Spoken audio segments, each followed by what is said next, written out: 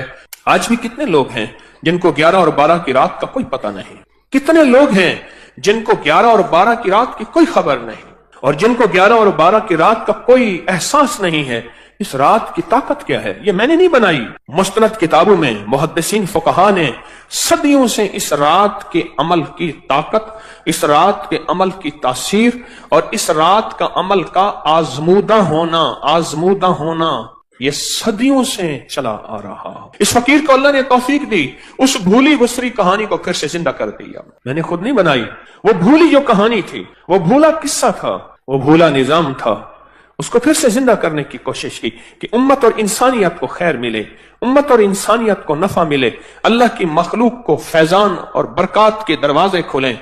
ورنہ سچ پوچھیں، گردش ایام جو آج مہنگائی ہے، آج سے 2-4 سال پہلے کسی نے نہیں سوچی تھی، اور اس کے آگے کیا ہونا ہے اور کیا ہونا ہے، کہاں تک ہم جائیں گے، کہاں تک ہم پہنچیں گے، اس سے آگے زندگی کیسے گزرے گی، حالات کیسے گزریں گے، کوئی خبر نہیں۔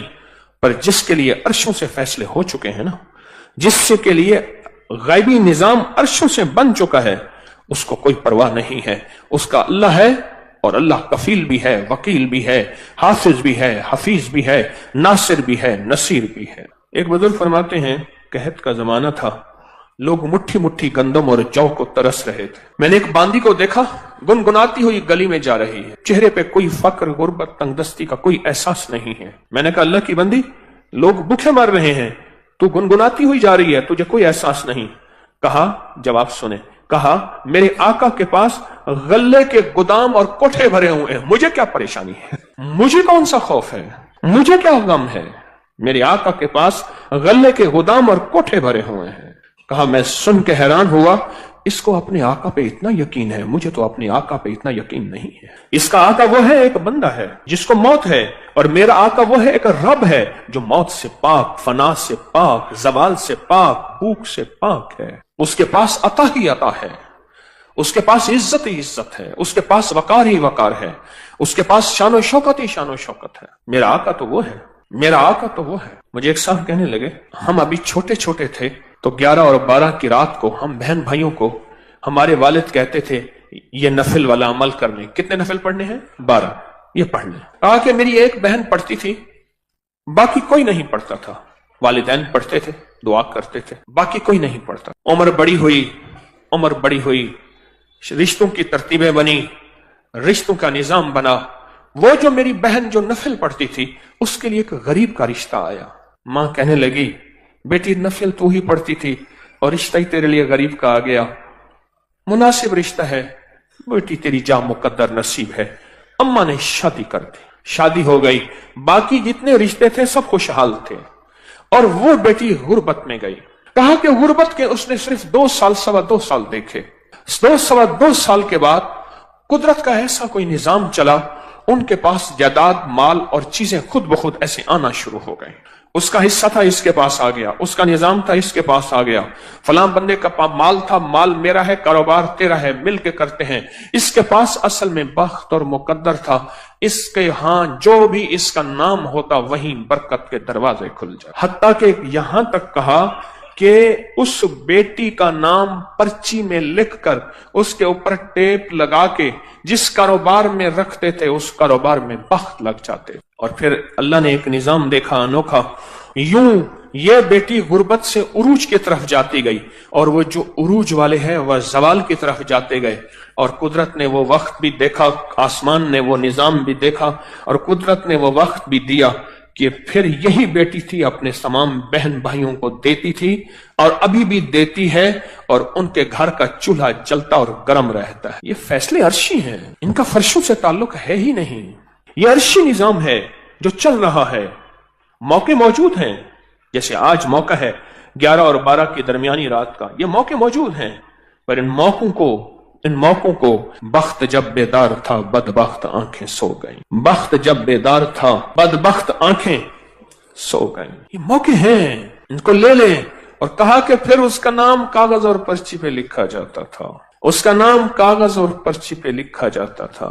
اور اس کا نام کاغذ اور پرچی پہ لکھ کر وہ بس بختی بخت تھا. اس کا نام کافی. اوپر سے فیصلے ہو چکے تھے. اولاد کی شادیوں کے لیے لوگ کہتے ہیں انتظار کرو 11 اور 12 کی درمیانی رات آئے گی. گڑ گڑا کے توجہ دھیان سے نفل پڑھیں گے، دعا مانگیں گے، کام ہو جائے گا، مسئلے حل ہو جائیں، رحمتوں کے دروازے کھل جائیں.